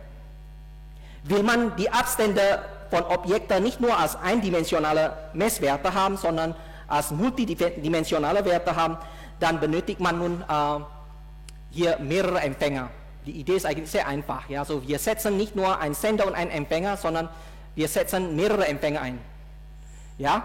Wenn der Abstand zwischen den Empfängern bekannt ist, dann ist es ja so, hat man hier ein Target, dann aufgrund von der Position von der Empfänger werden wir quasi bei der Entfernungsmessung immer zwei unterschiedliche Messwerte haben bei den unterschiedlichen Empfängern. Und diese Differenz bei der Entfernung ist direkt proportional zu der Abstand dieser zwei Empfänger und auch direkt proportional zu dem Sinus von dem relativen Winkel von dieser Objekt. Ja, das ist dann mit dieser einfachen Überlegung kann man nun quasi auch nicht nur den Abstand messen, sondern auch in Winkel. Man setzt dann typischerweise ein sogenannter digitaler Beamforming-Algorithmus und aus so einer eindimensionalen Radarbild ein so ein zweidimensionales Radarbild zu erzeugen. Ja, also hier zum Beispiel ein Radar mit 2 Hindernissen vorne. Bei eindimensional kriegt man nun 2 Peaks bei FFT. Ne? Und jetzt setzt man nochmal mit digitaler Beamforming, dann kriegt man so ein Radarbild in zweidimensional. Die Idee ist einfach. Ja? Zur Erkennung mehrerer Objekte sind in Radarsystemen 3 Sachen wichtig. Einmal Signal-zu-Raumabstand, Entfernung, Auflösung und Winkelauflösung. Und das sind dann halt Sachen, die eigentlich gegenseitig nicht wirklich konform sind. Also zum Beispiel Signal-zu-Raumabstand, wir wollen mehr Signal bekommen, dafür brauchen wir nun mehr Empfangleistung. Das Rauschen muss minimal sein, Empfangleistung muss groß sein. Empfangleistung muss groß sein, weil das halt ein Active Imaging, da muss man halt eine größere Senderleistung haben, man muss größere Antenne Gain haben, man muss höhere Wellenlänge verwenden, das heißt höhere Wellenlänge, man muss Frequenz runterdrehen, also Radarquerschnitt und natürlich auch hier die Sender, das Signal-zu-Raumabstand ist umgekehrt proportional zu dem Abstand hoch 4. Ja, das heißt, hier will man quasi mit dem Radar ein sehr kleines Objekt detektieren mit sehr, sehr kleiner Radarquerschnitt, dieser Sigma-Radarquerschnitt, oder ein Objekt, das sehr, sehr weit weg ist. Dann bekommt man natürlich bei diesem Objekt dann ein sehr schlechtes SNR. Ja, das Signal-zu-Raumabstand ist schlecht. Man braucht dafür dann ein Radarsystem mit einem sehr, sehr hohen Dynamikbereich. Ja. Man braucht eben quasi ein Radar mit sehr wenig Rauschen und sehr viel Senderleistung. Und diese Sachen kriegt man nun, wenn man den Radarsensor bei tieferen Frequenzen realisiert. Also das ist dann genau die Problematik bei Radarsensorik.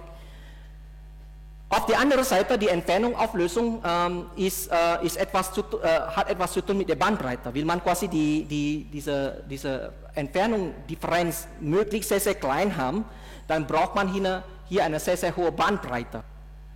Die höhere Bandbreite bekommen wir aber bei viel höheren Frequenzbereich. Ja? Und das ist dann hier, gibt es dann quasi eine Trade-off. Ja? Entweder Signal-zu-Raumabstand, dann bei tiefer Frequenzen, oder Radar mit sehr, sehr hoher Auflösung, aber dann bei höheren Frequenzen. Bei der Winkelauflösung, die Winkelauflösung hängt maßgeblich nur von der Anzahl von dem Empfänger, das heißt, wir brauchen hier da mehr Empfänger, um noch mehr Auflösung bei Winkel zu erreichen. Ja, um diese ganze Problematik nun zusammenzufassen, haben wir einfach eine sogenannte skalierbare Sensorplattform entwickelt.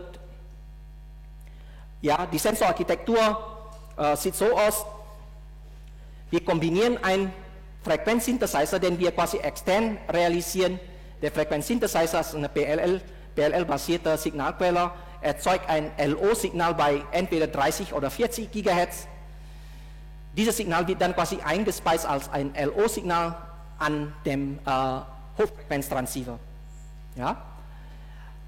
Jeder Transceiver ist in der Lage, das eingespeiste LO-Signal wieder auszugeben. Ja? Also jeder Transceiver gibt wieder das Ausgangssignal raus, das LO-Signal, und das LO-Signal wird dann nun weiter an den nächsten Transceiver eingespeist, sodass wir die mehrere Transceiver kaskadieren können.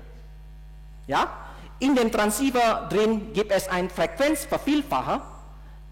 Diese Frequenzvervielfacher vervielfacht nun die LO-Frequenz von dem LO-Signal. Ja? Also das ist dann zum Beispiel bei dem 60 GHz und 80 GHz, da ist dann ein Frequenzverdoppler drin. Die LO-Frequenz wird einfach verdoppelt. Wie macht man das? Sehr einfach, durch Up-Conversion-Mixer. Also einfach eine Aufwärtswandler. Ja? Man mischt einfach das gleiche Signal. Sie wissen, wenn Sie einen Multiplizierer einsetzen, dann und Sie speisen bei 2 Eingängen die gleiche Frequenz, dann wird einmal die Summe von der Frequenz gebildet und einmal die Differenz von der Frequenz gebildet. Wenn nun die gleiche Frequenz eingesetzt wird, dann die Summe ist dann zweimal die Frequenzen und die Differenz ist nun DC. Ja? Also das ist ein Frequenzverdoppler, das ist sehr einfach. Und dann erzeugt man dann nun durch diese Frequenzverdoppler die Trägersignal bei 60 oder 80 GHz. Und dann wird dann quasi dieses LO-Signal an dem Transmit-Part, also ein Sender-Part, entweder wird noch das Signal noch zusätzlich moduliert mit einem Up-Conversion-Mixer und dann wird an einen Leistungsverstärker, also Power Amplifier gespeist. Der Power Amplifier treibt nun die Antenne. Ja, also entweder die Antenne wird dann nun extern gebaut oder intern im Chip. Auf der Empfangsseite genauso. Der Empfangssignal wird quasi an einen Rauseimerverstärker eingespeist und dann an einen IQ-Mischer runtergemischt. Ja? Der Transfer sieht immer sehr ähnlich aus. Das ist immer sehr ähnlich aufgebaut. Nur gibt es nun bei dem Frequenzvervielfacher immer eine andere Architektur. Ja? Also wenn wir nun 60, 80 GHz, dann brauchen wir nun einen Verdoppler. Bei dem 120 GHz und 160 GHz Transceiver, da brauchen wir nun einen Frequenzquadrupler. Wie lässt sich ein Frequenzquadrupler realisieren? Naja, einfach zweimal Frequenzverdoppler hintereinander kaskadieren, dann kriegt man es genau eben. Ja. Okay, jetzt machen wir jetzt weiter. Jetzt haben wir Sie gesagt, der 60, 80 GHz, das ist eher gedacht für die Anwendung mit hoher Dynamikbereich. Die 120, 160 GHz, das ist eher gedacht dann für die Anwendung mit mehr Auflösung. Ja, dann gibt es dann noch hier die, bei 240 GHz und 320 GHz. Das ist dann wirklich für sehr, sehr Short-Range-Anwendung. Hier sehen Sie dann ein paar von diesen Chips. Wir haben halt sehr, sehr viele Verschiedenes. Zeigt mal lieber gleich ein Beispiel davon, wie man halt sowas implementiert. Im Prinzip will ich quasi die Transceiver kaskadieren. Ich will mit mehr Empfänger mehr Winkelauflösung erreichen. Ja, das war ja das Message. Wir wollen mehr Empfänger, dann kriegt man mehr Auflösung und dann hier in diesem Beispiel haben wir einfach 120 GHz viermal kaskadiert. Ja, der Synthesizer sitzt dann hier extern. Sie sehen dann hier quasi die Platine. Wir haben halt die Chips auf eine einfache PCB geklebt. Das ist ein PCB mit einem HF-Substrat. Das ist typischerweise ein Rogers 3003 mit einem 120 μ dicker. Der wird dann verstärkt mit einem FR4 darunter. Dann ist es halt die Platine auch stabil. Hier sehen Sie, die Sender sind oben und die Empfänger sind unten. Die Antenne, der Sender-Antenne haben einen Abstand von 2 Lambda und die Empfänger haben einen Abstand von halber Lambda.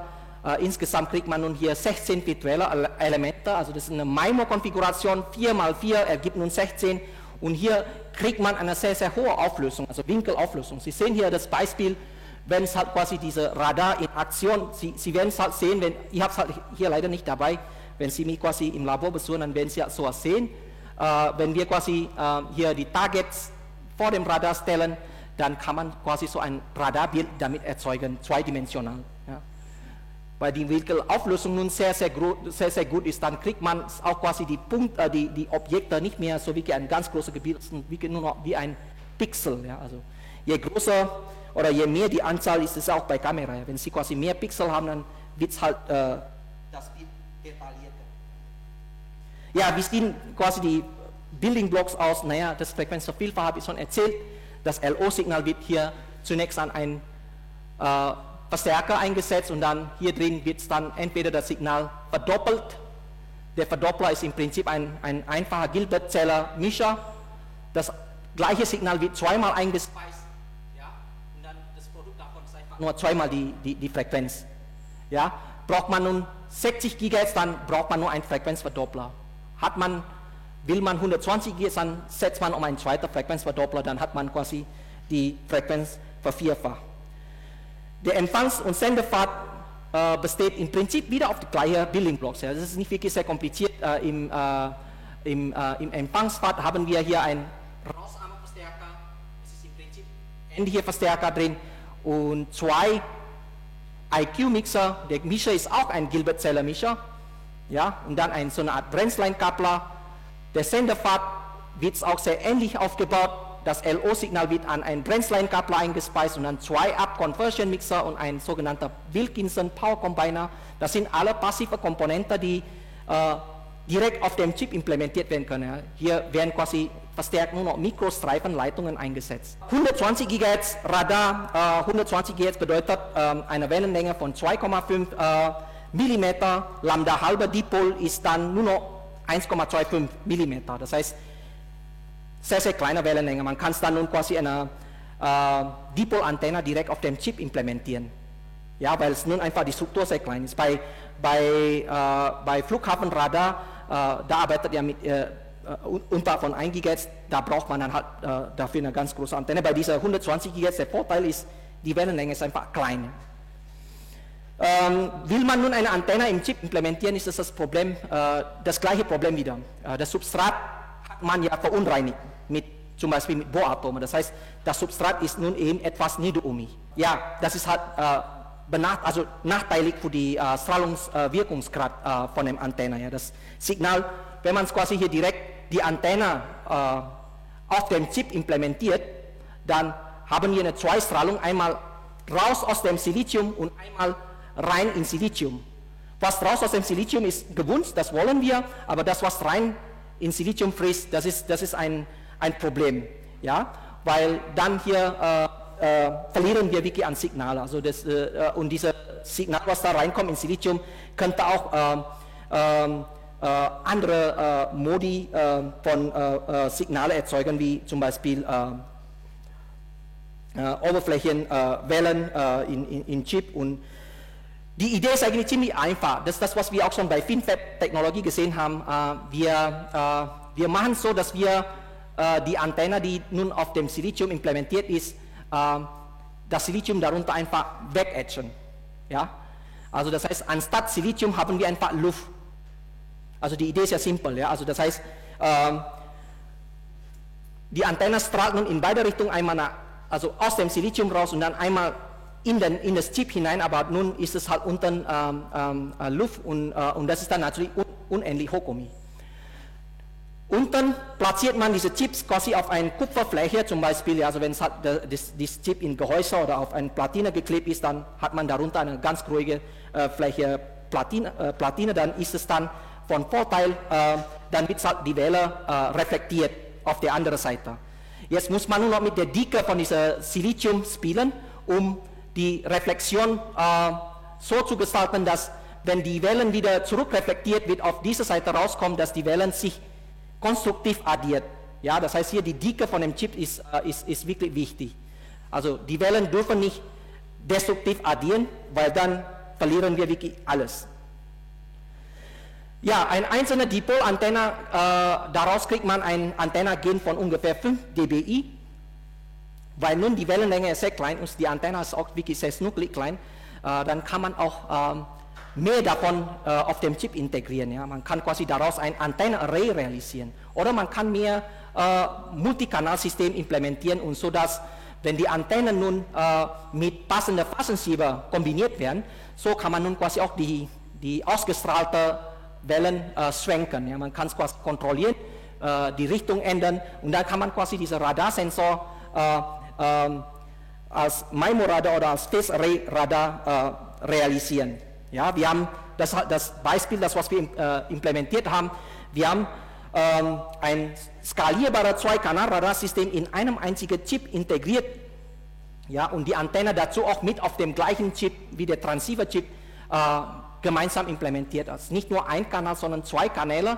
Hier sind 2 TX-Antennen, hier unten sind 2 RX-Antennen und sogar das ganze PLL, also der Frequenzsynthesizer, haben wir mit in dem Chip integriert.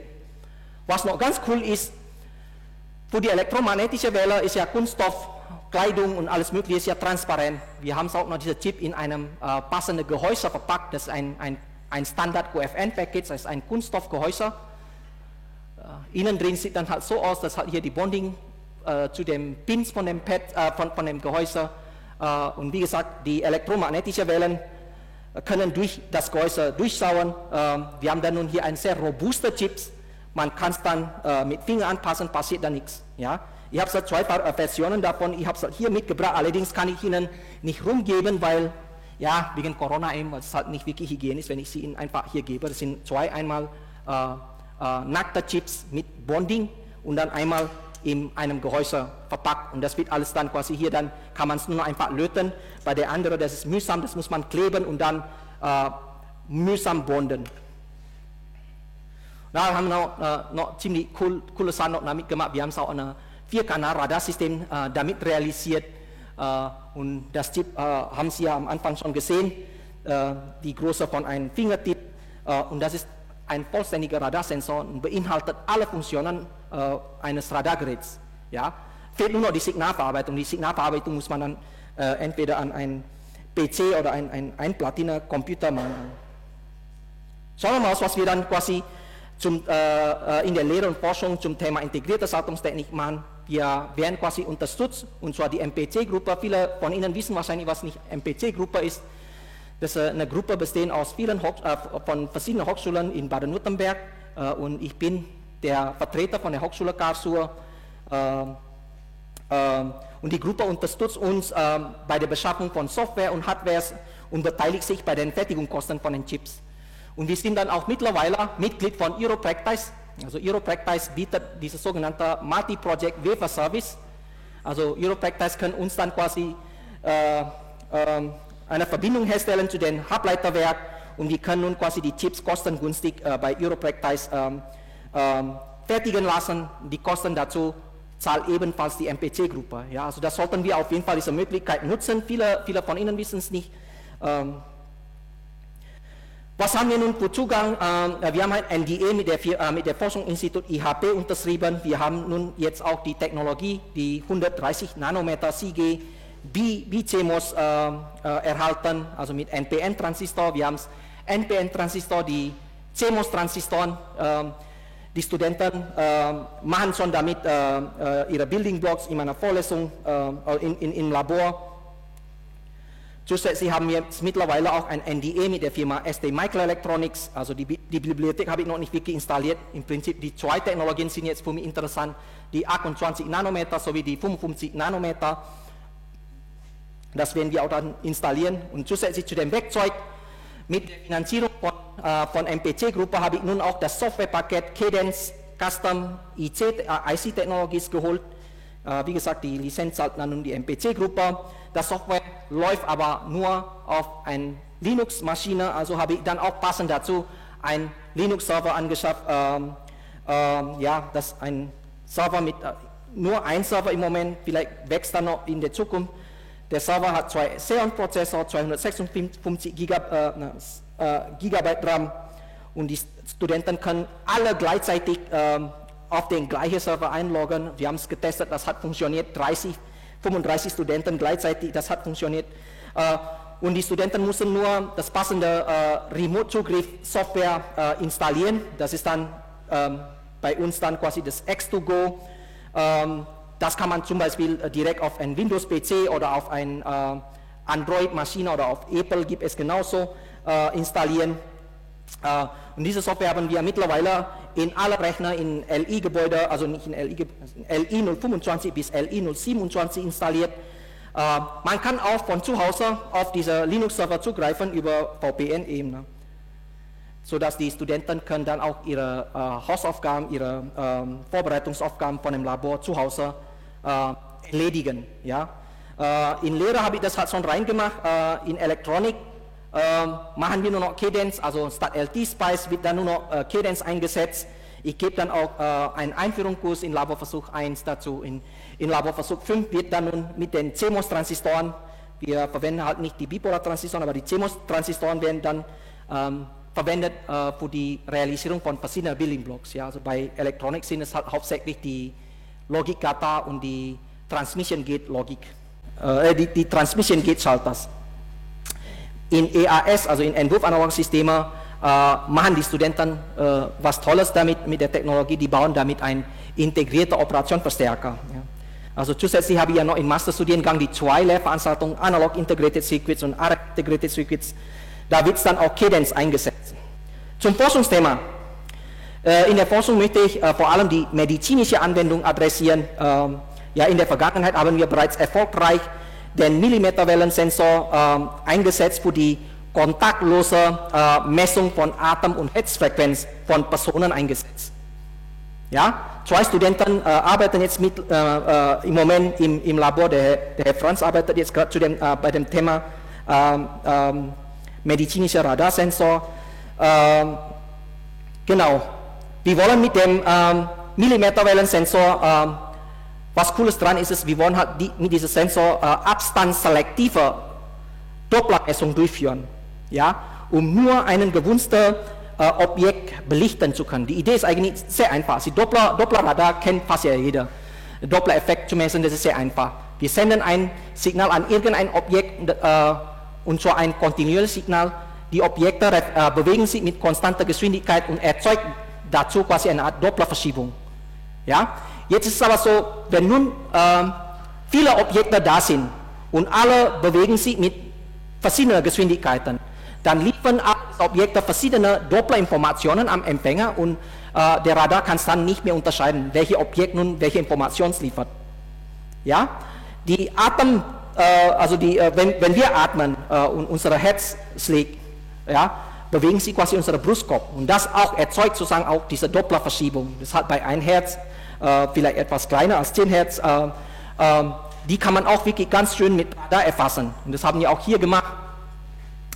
Das Problem dabei ist es nur, wenn man es quasi vor dem Radar sitzt, ist es natürlich sehr einfach. Da kann man es nur sagen, okay, das ist ja nur dieses ein Objekt. Hat man nun mehr Objekte, da muss man etwas tun. Ja. Die Idee ist wirklich ziemlich einfach. Der Radarsensor, den ich hier realisiert habe, der hat auch einen sogenannten BPSK-Modulator drin integriert. Die Idee ist, man moduliert noch zusätzlich zu dem Sendersignal eine Pseudo-Zufallssequenz auf das Sendersignal. Ja. Und dieses Signal wird dann quasi zu den Objekten gestrahlt und diese Objekte reflektieren dieses Signal. Diese Sequenz wird auch nochmal moduliert auf der Empfangsseite von dem Radar. Allerdings die Sequenz wird verzögert auf der Empfangsseite moduliert. Und diese Verzögerung kann man frei einstellen. Man kann die Verzögerung so einstellen, dass diese Verzögerung genau den Abstand zu dem Objekt entspricht, den man quasi belichten möchte. Ja? Und somit, auch wenn es halt sehr viele Objekte da sind im Raum, kann man gezielt sagen, ich habe hier das Objekt bei 3 Meter fokussiert und dann kommt dann auch nur nach dem Mischen von dem Signal nur das Signal von diesen Objekten. Alles andere wird dann nun quasi unterdrückt durch diese Sequenzen, ja, also im Rauschen wird es halt unterdrückt. Ja, wir haben es halt nun hier gezeigt, dass das funktioniert. Wir haben hier eine Person vor dem Radar gestellt und dann hinter eine Störung gebaut, also platziert einen Lautsprecher. Und wir können nun mit diesem Konzept die Herzrate, also die Atmungsrate detektieren, ohne den Lautsprecher im Bild zu haben. Und wir können dann quasi hier die Entfernung genau konfigurieren. Ja. Will man nun den Lautsprecher belichten, dann setzt man nun das Delay genau auf diese 2,3 Meter. Will man nur die Person belichten, dann setzt man nun auf 0,8 Meter, dann kann man auf 1,5 Meter, dann kann man quasi hier diese Atmungsrate und die Herzrate ganz genau messen. Ja, die Studenten am Ende dieses Messers sollen ja quasi ein UEB-Radar mit digitaler Schnittstelle realisieren. Ich denke schon wirklich an diese 28 Nanometer von ST Microelectronic mit dieser CMOS FD-SOI. Ich denke, das ist die Technologie, die wirklich Zukunft hat. Wir haben auch dieses Thema ausgewählt, ein UEB-Radar ausgewählt, ja, wegen der fehlenden On-Wafer-Messtechnik. Wir haben es auch keine sehr teure Messtechnik, die Hochfrequenzen messen kann. Deshalb breitbandig ist sehr einfach. Wir können die Chips direkt auf der Platine charakterisieren. Wir müssen nicht wirklich auf dem Wafer die Chips messen, sondern wir können es einfach bonden und dann auf der Leiterplatte direkt charakterisieren. Gedacht ist es so, das ist einfach nur eine Testplattform. Die Studenten sollen die verschiedenen Building Blocks implementieren, nicht nur die Sequenzgenerator, der Oszillator, die sollen auch noch zusätzlich, das was dann wirklich interessant ist, der AD-Wandler mit implementieren. Ja. Also gedacht ist es halt ein Delta-Sigma AD-Wandler, das ist sehr einfach, weil der Analogteil liefert nur 1 oder 2 Bits Strom raus und die Dezimierung und die Filterung, die kann man alles in FPGA realisieren. Ja? Und das ist dann natürlich für die Realisierung auf der Platine sehr, sehr einfach. Ja? Also das ist nur einfach eine Testplattform dann für die Studenten, dass die etwas, also ein paar Building Blocks realisieren. Hier sollen die auch noch diese sogenannte Track-and-Hold-Stufe realisieren. Wir wollen es halt mit 10 GHz modulieren. Allerdings, weil wir denken dann, der AD-Wandler wird es nicht schaffen, 10 GHz Signale zu erfassen. Also wird halt hier ein sogenannter Subsampling-Ansatz angewendet. Die Signale wird dann halt künstlich runtergesetzt durch die Subsampling-Technik auf 2,4 MHz. Also 2,4 MHz kann man dann nun sehr einfach von analog in digital umwandeln. Ja, wie gesagt, am Ende des Semesters sollen dann die Studenten jetzt damit anfangen. Ja, angefangen halt mit dem Oszillator, mit ein paar Logikgatter und hier auch der Operationsverstärker sollen die dann auch realisieren mit der CMOS-Technologien. Andere Forschungsthema, ja, das ist auch auf meiner Bitte an Sie. Wir arbeiten jetzt an mehreren Projektanträgen, leider komme ich auch nicht wirklich sehr weit. Ich beschäftige mich mit Themen Radarsensoren für die Durchflussmessung. Also das ist halt der Kollege Ayhan, der ist jetzt leider nicht mehr da. Der Sedal und ich, ja, das ist der, genau, wir versuchen jetzt gerade mit einer Firma in Kooperation zu kommen, ein KMU in Baden-Württemberg. Vielleicht ja, wird auch daraus ein CIM-Projekt werden.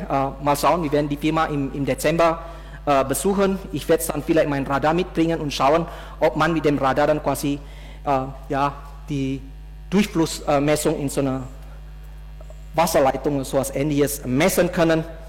Zusätzlich arbeiten ich und Sedal auch noch an einem DFG-Antrag und zwar mit einer anderen Hochschule, also mit Offenburg.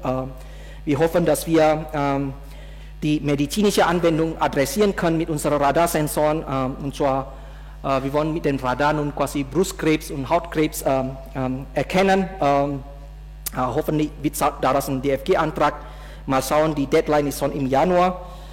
Und dann die zwei Themen, die habe ich eigentlich schon lange, allerdings ist leider nicht wirklich viel passiert, weil aufgrund von Corona haben die Kooperationspartner einfach nicht wirklich Motivations dazu, ja, also die Forschungsinstitut DLR, Luft- und Raumfahrt und IHP, da wollen wir halt in Richtung Gasspektroskopie was machen, aber hier denke ich mal, das ist nicht wirklich etwas, was wir hier an der Hochschule machen können, weil dafür brauchen wir wirklich eine sehr, sehr teure Messtechnik. In Kooperation vielleicht geht es, da kann man dann quasi die Chips am IHP direkt messen. Genau.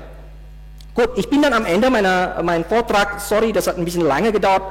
Wie gesagt, hier diese ganze Halbleiterkrise, das sollte quasi für uns ein Weckruf sein, ja, dass jetzt sollen wir wirklich diese ganzen Aktivitäten in Europa starten.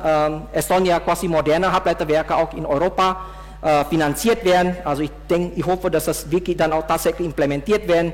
Der SMC hat ja quasi die Interesse gezeigt, auch ein paar Waferfabs in Dresden zu bauen und die Firma Intel genauso will auch ein paar Halbleiterwerke implementieren. Wir von der Hochschule sollen auch natürlich passende Know-hows liefern, also wir sollen auch die Absolventen liefern, die dann auch genau die passenden Know-hows mitbringen, auch nicht nur in Prozesstechnik, natürlich auch die Leute, die dann auch diese Technologien verwenden, um Chips zu machen. Ja. Und gerade in Hochfrequenzanwendungen, da gibt es so viele Potenziale, man kann da wirklich so viele neuartige Anwendungen ausdenken und dann kann man das halt quasi mit dem Forschungsinstitut reden, wir brauchen dann quasi die passenden Technologien dafür. Okay? Gut, ich bin jetzt am Ende meiner Vortrags, sorry, jetzt hat etwas gedauert, gibt es dann dazu Fragen?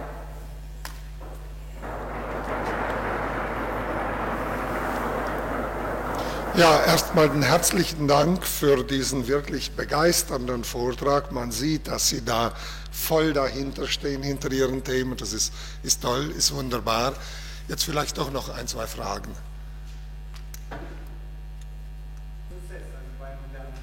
Ja, dann ist der Aufwand natürlich groß, ne, wenn man es halt quasi auch noch die Temperatur regeln muss. Jedes Mal, wenn es halt Strom fließt ins Halbleiter, wird es halt quasi das Silizium erwärmen. Ja. Will man quasi die Temperatur kontrollieren, dann muss man dann halt quasi die Temperatur regeln. Dann wahrscheinlich dann sehr großer Aufwand dann implementiert. Ne. Ja. Ja, also im Prinzip haben Sie wirklich recht. Also das was IHP hat vor kurzem ja diese Transitfrequenz demonstriert. 700, 800 Gigahertz haben die demonstriert, haben sie aber dann wirklich sehr klein in der Publikation geschrieben, das haben sie halt gemessen, indem sie das Chip quasi in Stickstoff so rein tun und bei sehr, sehr kalter Temperatur die Transitfrequenz gemessen. Nee, ich meine, wir wollen ja mit diesen Technologien ja Low-Cost-Anwendungen adressieren, die dann praktisch einfach mit ohne Aufwand implementiert werden können. Ja. Also das hat die Temperaturregelung benötigt einfach einen sehr großen Aufwand, dann wird es dann wieder nicht mehr so interessant für die Massenprodukte. Ja. Weitere Fragen hier. Zuerst. Das ist halt das Marketingwort. Also das 6 Nanometer ist halt die jetzt gerade geplant ist, allerdings hat nicht die Kanallänge, sondern das ist die Filmbreite. Warte mal kurz, irgendwann kommen. Ja, hier. Boah, Na, schon viele. Das ist nicht mehr viel. Ja, das, ja, aber wir sind ja bei Engström bei den Atomen. Also die Grenze hier, was ich hier erfahren habe, ist es, Sie sehen es auch hier, die Planung, wenn es die irgendwann mal auf die 1,5 Nanometer Technologieknoten runtergehen, wird die Filmbreite nicht mehr kleiner. Die bleiben immer trotzdem 6 Nanometer. Leitet noch auf jeden Fall. Das ist halt das, was wirklich hier das Limitierte ist, ist halt die Lithografie-Technologie. Ja, die können es halt nicht wirklich so reproduzierbar machen. Jetzt mit dieser sogenannten EUV-Lithografie, also dieser Ultraviolett, kriegt man nur so eine Genauigkeit. Darunter wird es dann quasi Fertigung, Ausbeute total schlecht. Ja. Genau, aber was die Limitierung aufgrund von der Größe von den Elektronen, da bin ich dann jetzt gerade überfragt. Aber ich denke, es wird dann auch quasi eine Grenze geben. Ja. Wenn es so weitergeht, ich meine, bis 28 wird es noch wahrscheinlich funktionieren. Also das Moore-Gesetz wird es noch weitergehen, aber die Frage ist nun, braucht man dann nun auch mal die Anzahl der Transistoren? Ja, vor kurzem hat Apple nun diese M1 Max rausgebracht, das war dann mal der größte Prozessor mit den meisten Transistoren überhaupt, aber vielleicht gibt es da noch ein paar Prozessoren, die genau solche Anzahl von Transistoren hat. Ansonsten, wenn man es quasi in Richtung normale Prozessoren, das was wir nun im Laptop oder im PC einsetzt, da braucht man nun eine Anwendung dafür. Will man nun quasi so viele Transistoren einsetzen? Oder geht man eher den Weg, man macht einfach nochmal die Chips kleiner und die Transistoren, die Zahl der Transistoren soll erhalten bleiben. Also die Anzahl hier, das was ich das mal gezeigt habe, ist es, was Intel damals, ich meine, das ist auch wahrscheinlich von Moore getrieben damals, ja. Man will einfach das Gesetz dann auch wirklich aufrechterhalten. Man überlegt sich lange, oh, jetzt wollen wir mehr Transistoren integrieren, aber wofür, ja. Ja, dann hat man so sich überlegt, na gut, dann bauen wir zusätzliche Features rein, wie die Testmöglichkeit von den Building Blocks sein, die eigentlich für die Consumer Elektronik kaum von Interesse ist. Ja. Die wollen auch nicht wirklich alle Building Blocks, digitale Schaltungen testbar machen. Das ist, oder die bauen halt rein, so wie Hintertüren ein, ja, um die Anzahl der Transistoren oft zu verdoppeln. Ja. Aber wie gesagt, da braucht man dann quasi eine passende Anwendung dafür. Ja. Gut, noch weitere Fragen? Scheint nicht der Fall zu sein. Dann vielen herzlichen Dank nochmal für den Vortrag und auch für diesen netten Ausblick ganz am Ende, was bei uns mit unseren Studenten passiert. Ja, genau. Finde ich schon genial. Vielleicht noch eine Sache noch. Ich finde, bei diesem DFG-Antrag Radar für diese ganze medizinische Anwendung suchen wir jetzt gerade einen richtigen Partner auf der Anwendungsseite.